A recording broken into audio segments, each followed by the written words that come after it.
नमस्कार साथियों, मैं मनीष भारती संस्कृति आईएएस प्लेटफॉर्म पर आप सभी का स्वागत करता हूं।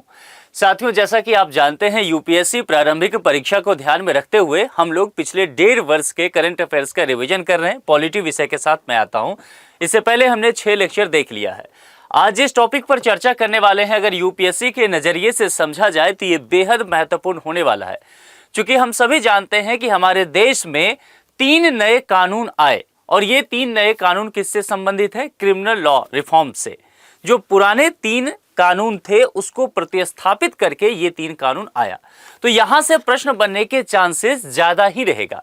तो इससे संबंधित अधिनियम क्या है, उसमें क्या क्या नए प्रावधान किए गए हैं, पुराने प्रावधान को कहां तक रखा गया है, इसका उद्देश्य क्या है, इस सबसे पहले ये भी समझिए। चूंकि जब हम आगे चल करके बात करेंगे 3 नए कानून को लेकर के, उसमें जब मैं पहला चर्चा करूंगा तो भारतीय न्याय संहिता की बात करूंगा।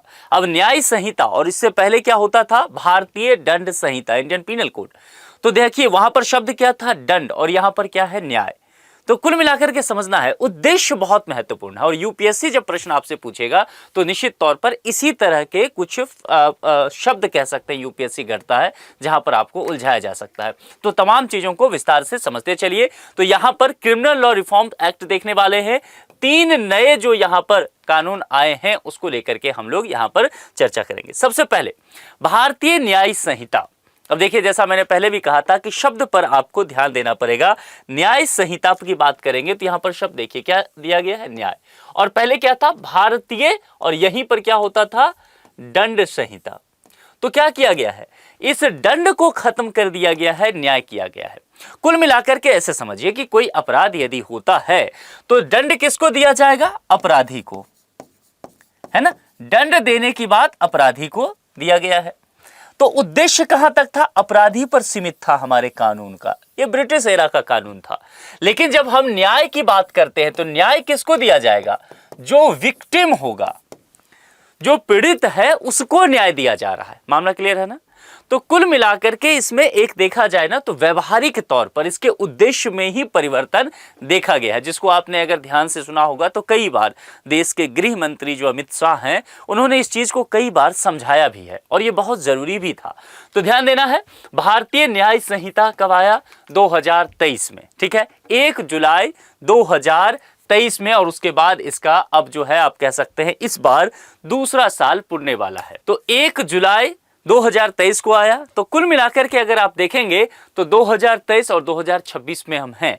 तो अब देखा जाएगा कि तकरीबन आपका मई में एग्जाम होगा तो 3 साल के आसपास पुरने वाला है। तो एक कह सकते हैं कि इस पर रिव्यू पूछा जा सकता है। ये देखा जा सकता है कि ये 3 नए आपराधिक कानून आए हैं, इससे क्या परिवर्तन आया है हमारे पूरे जो कह सकते हैं ये जो न्याय व्यवस्था है, इन सब चीजों को लेकर के। इसीलिए ये इंपॉर्टेंट पोर्शन बन जाता है, ठीक है। अब चलिए जरा एक एक चीजें यहां पर समझने की कोशिश करते हैं, कुछ फैक्ट के माध्यम से हम लोग समझेंगे, ठीक है। अब देखिए, भारतीय दंड संहिता जो आईपीसी था 1860 की जगह अब क्या लेगा? बीएनएस। बीएनएस क्या? भारतीय न्याय संहिता। इसको लागू किया गया, ठीक। और ये ध्यान रखिएगा कि ये 1860 में आया था। 1860 कहने का तात्पर्य क्या हो गया? ब्रिटिश इंडिया की बात की जाएगी। यानी कि कुल मिलाकर के ये कॉलोनी जब इंडिया हुआ करता था, औपनिवेशिक शासन था, उस समय का ये कानून है। तो प्रासंगिक क्या आज के दौर में रह गया है? निश्चित तौर पर इसको अगर ब्रिटिश गवर्नमेंट के द्वारा तैयार किया गया था भारतीयों पर आरोपित करने के लिए, भारतीयों पर लागू करने के लिए, तो ब्रिटिश सरकार अपने हिसाब से इसको चला रही थी। स्वतंत्र भारत में भी यही चलता रहा। कई बार हालांकि इसमें संशोधन किया गया, लेकिन आज के तौर तरीके पर बात करेंगे तो ये अप्रासंगिक नजर आता था। इन्हीं कारणों के वजह से इसमें परिवर्तन किया गया। तो यहां पर कुछ मुख्य बिंदु जहां से प्रश्न पूछे जा सकते हैं उसको देखिए। भारतीय दंड संहिता आईपीसी 1860 के तहत भारतीय दंड कानूनों में संशोधन, इसके अलावा दंड प्रावधान, इसके अलावा अगर दंड दिया जाएगा पनिशमेंट तो उसका प्रोसेस क्या होगा, पुलिस का मैनेजमेंट कैसे होना है, अपराध का प्रबंधन कैसे किया जाएगा, इन सब चीजों को लेकर के इसमें क्या किया गया था? गाइडलाइंस दिए गए थे, नियम प्रक्रियाएं बताई गई थी। इसके अलावा जो महत्वपूर्ण है, लॉर्ड मैकाले समिति। अब थोड़ा सा बैकग्राउंड में जाइए, हिस्ट्री में जाइए, चूंकि यहां से स्टेटमेंट पूछा ही जा सकता है। लॉर्ड मैकाले समिति के अध्यक्ष जो हैं, इनका प्रारूप तैयार किया गया था और यह कब आया था? 1837 में। और आगे चल करके देखा गया 1857 का विद्रोह, जब आप प्रथम स्वतंत्रता संग्राम का विद्रोह जिसको आप मॉडर्न हिस्ट्री में पढ़ते हैं, उसके बाद भारतीय दंड संहिता को 1860 में अधिनियमित कर दिया गया था। इसकी आवश्यकता महसूस होने लगा था। ठीक है, अब यहां पर जो बदलाव किए गए हैं जरा इसको समझिए। जो अब बदलाव किया गया है बीएनएस में, इसमें कहा गया है कि छोटे मोटे अगर अपराध होता है तो इसको पहली बार दंड के रूप में बहुत कठोर सजा ना दिया जाए। अब ब्रिटिश काल में देखेंगे आईपीसी 1860 में, तो उसके अकॉर्डिंग छोटे मोटे अपराध के लिए भी कड़े दंड के प्रावधान किए गए, जेल में डाल दिया जाता था। लेकिन इसमें नहीं है। इसमें क्या है, पहली बार यदि ऐसा होता है तो सामुदायिक सेवा का प्रावधान इसके लिए किया गया है। कैसे कार्यों के लिए? छोटे मोटे अपराध के दंड के रूप में। ठीक, पहली बात ये क्लियर। दूसरा, 16 से 18 वर्ष। अब चूंकि 16 से 18 वर्ष वयस्क होने की उम्र हमारे कानून के आधार पर क्या रखा गया है, 18 कम से हो जाए, 18 प्लस वयस्क होगा। लेकिन ऐसे प्रावधान देखे गए, ऐसे बहुत सारे केसेस हमारे सामने आया, जो आरोपी है वो 16 साल का है, 17 साल का है, यानी कि वयस्क नहीं हुआ है। ठीक है, लेकिन उसका जो अपराध है वो अपने आप में जघन अपराध है। वो मर्डर में शामिल है, रेप में शामिल है, गैंग रेप में शामिल है। तो जाहिर सी बात है इसको लेकर के प्रश्न उठने लगे थे। तो समय के साथ आपको अपने कानून को भी प्रासंगिक करना पड़ेगा, जरूरी संशोधन करने पड़ेंगे। इन्हीं सब चीजों को देखते हुए बीएनएस में व्यवस्था किया गया कि 16 से 18 वर्ष के आयु का कोई यदि बालक होता है और उसके द्वारा भी अगर जघन्य अपराध किया जाता है, हीनियस क्राइम जिसको हम कहते हैं, चाहे वो मर्डर हो जाए, रेप हो, गैंग रेप हो, इस तरह के जो क्राइम होते हैं, तो जो हीनियस क्राइम होगा उसके लिए वयस्क की तरह ही फिर इस पर मुकदमा चलाने की व्यवस्था की जाए, इसके लिए प्रावधान किया गया। मामला क्लियर है? अब 18 प्लस कोई हो गया तो वो तो वयस्क है ही, उस पर तो चलेगा ही। लेकिन 16 से 18 है और सभी तरह के क्राइम की बात नहीं की जा रही, हीनियस क्राइम की बात की जा रही, तो वयस्क की तरह मुकदमा चलेगा। ओके, आगे चलें। अब देखिए संगठित अपराध को लेकर के क्या बात किया गया। अगर संगठित अपराध कहने का तात्पर्य हो गया कि एक आप कह सकते हैं महिलाओं के प्रति एक अपराध देखना, तस्करी की चीजें देखना, या अभी देखा होगा आपने दिल्ली में ये खबर आने लगा कि बच्चों की चोरी बहुत हो रहा है, तो बच्चों की तस्करी होने लगा है ना। तो कुल मिलाकर के अगर इस तरह का संगठित अपराध है तो फिर इसको किस श्रेणी में रखा जाए, तो इसको भी क्राइम की श्रेणी में रखा गया है, यानी कि इसको एक तरह से हीनियस क्राइम ही माना गया है। ओके, तो ये कुछ चीजें क्लियर हो गया। अब देखिए एक जो सबसे महत्वपूर्ण बात इस बीएनएस में चर्चा में आया है वह है राजद्रोह से संबंधित मामला। ठीक है, अब राजद्रोह से संबंधित मामला पूछा नहीं गया है, संभव है कि यूपीएससी की नजर इस पे पड़ सकता है। ऐसा क्या है इसमें, इसके सबसे पहले बैकग्राउंड को समझ लीजिए। दरअसल जब ब्रिटिश एरा था तो ब्रिटिश जो शासन था वो इस तरह के कानून क्यों लाई थी कि कोई भी हमारे स्वतंत्रता सेनानी अगर ब्रिटिश सरकार के अगेंस्ट जाते थे, हड़ताल करते थे, हंगामा करते थे, तो सीधे तौर पर उन पर राजद्रोह का मामला लगा दिया जाता था, जो अपने आप में अगर देखा जाता था काफी कठोर प्रावधान इसके अंतर्गत रखा गया था। लेकिन अब देश आजाद हो चुका है, लंबे समय तक फिर भी इसको प्रैक्टिस में लाया गया। तो इस पर प्रश्न उठने लगे कि हम अब डेमोक्रेसी में हैं, तो डेमोक्रेसी में व्यक्ति को अपनी सरकार जिसे उसने खुद ही चुना है, अपने प्रतिनिधि को, उसके अगेंस्ट बोलने का, उसके अगेंस्ट हड़ताल करने का, अपनी बात उठाने का अधिकार होना चाहिए। अब अगर ऐसा करता है कोई व्यक्ति तो संभव है राजद्रोह का अगर मामला रहता है तो जो सरकार में बैठे लोग हैं, पार्टी है, शासन में लोग हैं, वह उस व्यक्ति पर राजद्रोह का मामला लगा सकते हैं, क्योंकि कानून में इस तरह की व्यवस्था है। लगा सकते हैं या इस तरह लगाया गया है। कई बार कोर्ट ने यह कहा है कि इस कानून का काफी दुरुपयोग किया गया, तो इस पर काफी डिबेट हुआ कि क्या इसको खत्म कर देना चाहिए, इसके प्रारूप में बदलाव करना चाहिए, इसके डेफिनेशन को चेंज करना चाहिए, ये सारी बातें की गई। ठीक है, तो बैकग्राउंड आप समझ गए। अब समझिए यहां पर, तो इस कानून में क्या किया गया, जो राजद्रोह पहले मामला होता था इंडियन पीनल कोड में 1860 वाले में, उसमें अगर सेक्शन देखेंगे 124A, इसको क्या किया गया है, हटा दिया गया है। पहली बात ये क्लियर। ठीक है, क्योंकि सबसे हॉट टॉपिक अगर पॉलिटी का देखा जाए तो ये रहता था सेक्शन 124 और उसका खास करके ए देखेंगे तो ये अब खत्म हो चुका है, यानी कि आईपीसी में ये था और बीएनएस में, भारतीय न्याय संहिता में ये अब नहीं है। ठीक है, अब जो आपको सेक्शन ध्यान रखना है, अगर बीएनएस के अकॉर्डिंग चलेंगे तो वह आपको ध्यान रखना है 152। क्लियर है। अब देखिए इसमें कुछ चेंज भी किया गया है, परिवर्तन करके कहा गया है कि कुछ कृत्य को हम अपराध मानेंगे। क्या क्या है समझिए। एक क्या है, अलगाववाद की भावना रखना। जैसे कि आप समझिए कश्मीर में आपने देखा होगा अलगाववादी मूवमेंट चलता रहा। उनका यह सोच रहा कि कश्मीर को हम देश से बाहर ही कर देंगे, ठीक है, भारत का हिस्सा नहीं रहने देंगे। तो हम कहते हैं ना कि ये सेपरेटिस्ट है, ये अलगाववादी हैं, है ना। और उस पर फिर इस तरह का ये सेक्शन 152 लगाया जा सकता है। आगे विद्रोह, यदि आप विद्रोह करते हैं और खास करके सशस्त्र विद्रोह करते हैं, उस स्थिति में भी किसी तरह के विध्वंसकारी जो एक्टिविटी है उसमें शामिल होते हैं, और इन तमाम चीजों के वजह से ये तमाम कृत्य करते हुए आप देश की एकता और अखंडता को खतरा पहुंचाते हैं। क्या है, एकता और अखंडता। तो इसको आप अक्षुण्ण नहीं रखना चाहते हैं, देश को तोड़ने की कोशिश करते हैं इन गतिविधियों के द्वारा, फिर आप पर राजद्रोह से नया अपराध लगेगा जो कि धारा 152 के तहत आएगा, 124A के तहत नहीं आएगा, पुराना कृत्य नहीं रहेगा। क्लियर है। दूसरी बात, आज के समय में हम इकोनॉमी को लेकर के बहुत कहते हैं संजीदा हो चुका है हमारा समाज।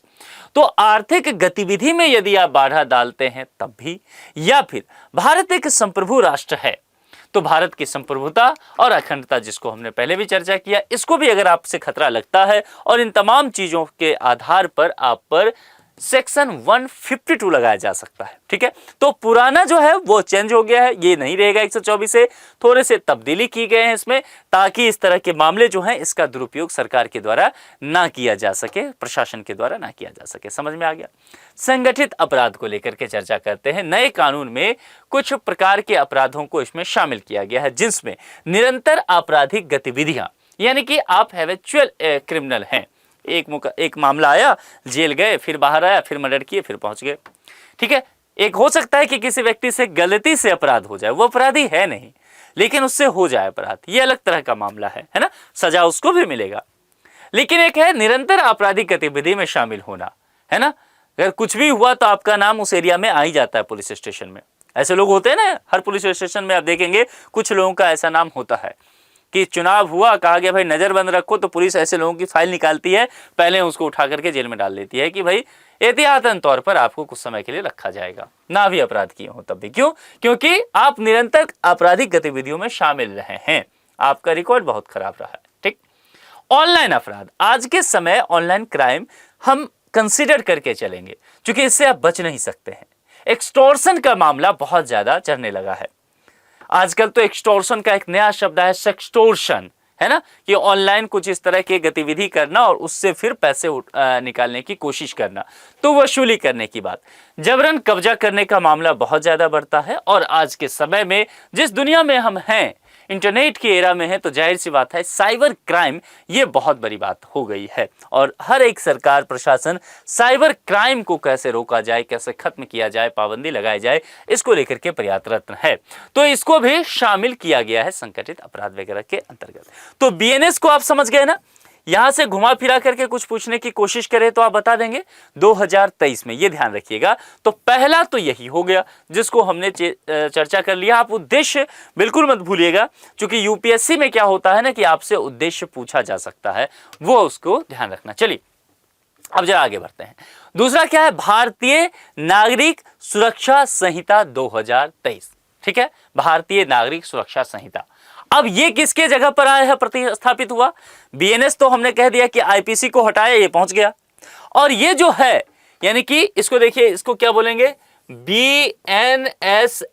वो क्या था, बीएनएस, और ये क्या है, बीएनएसएस। अब ये किसको प्रतिस्थापित कर रहा है? तो आपने सुना होगा सीआरपीसी, तो ये सीआरपीसी को खत्म कर रहा है। ठीक है, ये भी 2023 में आया। क्लियर है?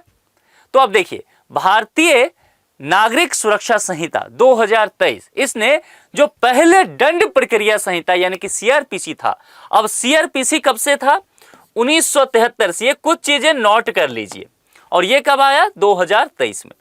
ठीक है, तो 1973 से ये हमारे पास था, इसको क्या कर दिया, इसने खत्म किया, 2023 वाला बीएनएसएस। प्रतिस्थापित करने का कार्य किया। अब सीआरपीसी में क्या क्या काम था? सीआरपीसी के अंतर्गत आप देखेंगे तो इसमें अरेस्ट करने का एक मामला था कि गिरफ्तारी कैसे की जाएगी, किसी की गिरफ्तारी करना है। इसके अलावा अभियोजन कैसे चलाया जाएगा, और एक और चीज है जो है जमानत को लेकर के, यानी कि बेल को लेकर के प्रावधान किया गया। तो बेल संबंधी प्रावधान भी इसके अंतर्गत देखे जाते थे। अब हमारे पास जो है साथियों क्या है, बीएनएसएस है। तो जरा वहां चलते हैं। सबसे पहले थोड़ा सा बैकग्राउंड समझते हैं सीआरपीसी को लेकर के, चूंकि अगर प्रश्न रहता है तो निश्चित तौर पर आपसे थोड़ा सा बैकग्राउंड से पूछा जा सकता है। अब चलिए जरा यहां बात कर लेते हैं। अब देखिए, सीआरपीसी से संबंधित नियमों का निर्माण सबसे पहले 1861 में किया गया था, जिन्हें बाद में 1872 और 82 में क्या किया गया, संशोधित किया गया था। और महत्वपूर्ण संशोधन 98, 23, 55, 1955 की बात की गई है, यह किया गया। दंड प्रक्रिया संहिता यानी कि सीआरपीसी 1973 भारत के लिए वर्तमान 41वीं विधि आयोग की सिफारिशों पर सीआरपीसी 1973 का निर्माण किया गया। तो अब यहां पर आपसे पूछा क्या जाएगा, इसको ध्यान रखिए। जो मुख्य बातें आपसे पूछी जा सकती है, एक इंपॉर्टेंट है कि ये कब था, और दूसरी इसकी सिफारिश किसके द्वारा, तो विधि आयोग के द्वारा। 41वें विधि आयोग ने इसकी सिफारिश किया था, उसके आधार पर आया है। बाकी कितना क्या क्या संशोधन किया गया, ये सब आपसे बहुत नहीं पूछा जाएगा। अब जरा आगे बढ़ते हैं। विचाराधीन कैदियों की रिहाई को जरा लेकर के बात करते हैं। इसके तहत विचाराधीन कैदियों के लिए निम्न प्रावधान अब किए गए हैं। जो नया अब आ रहा है हमारे पास बीएनएसएस जो है, उसके अंतर्गत क्या क्या बातें की गई है। 2-3 चीजें हैं कि जो विचाराधीन कैदी हैं उसको लेकर के क्या प्रावधान है। इसके अलावा 0 एफआईआर को लेकर के निश्चित तौर पर ध्यान रखना भी मैं बताऊंगा। फॉरेंसिक जो जांच होगा उसको लेकर के बात करेंगे। जो सैंपल कलेक्शन होता है, मतलब कोई व्यक्ति है जिस पर अपराध संभव है कि उसने किया हो, तो उसका हैंडराइटिंग हो गया, हस्ताक्षर हो गया, उंगलियों के निशान हो गया, आवाज के नमूने हो गया, इन सबको कलेक्ट करके रखना, तो नमूना संग्रह पुलिस करती है। इसके अलावा एक और चीज है कि कार्यवाही जो किया जाएगा उसके लिए टाइम लाइन जो है वो डिसाइड हो, अनंत काल तक ना ये मामला जाए। मामला क्लियर है ना? तो इन सब चीजों को लेकर के बात की गई। तो सर्वप्रथम मुख्य बातें जो विचाराधीन कैदी है उसके रिहाई को लेकर के, यदि गैर गंभीर अपराध है, यानी कि अपराध बहुत जघन्य किस्म का नहीं है, ठीक, तो अधिकतम सजा का आधा समय विचाराधीन कैदी जेल में बिता लिया है तो उसे जमानत पर रिहा किया जाएगा। ऐसे समझ लीजिए। हमारे अगर कानून को आप स्टडी करेंगे तो उसमें देखेंगे कि जो जघन्य अपराध है उसमें जो सजा का अवधि है, जेल जाने का अवधि जो है वह 7 साल तकरीबन या उससे अधिक का है।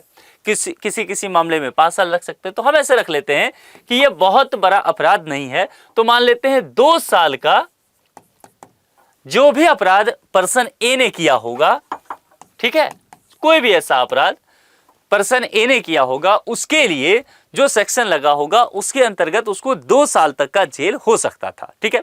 विचाराधीन कैदी है वो, तो वह जेल में है, उसका मुकदमा अभी फिलहाल चल रहा है और उसने यहां क्या है कि आधा समय वह जेल में विचाराधीन कैदी के रूप में बिता लिया है। तो 2 साल में मान लेते हैं 1 साल जो है वह कैदी के रूप में, विचाराधीन कैदी के रूप में जेल में बिताया है, तो उसे जमानत पर रिहा कर दिया जाएगा।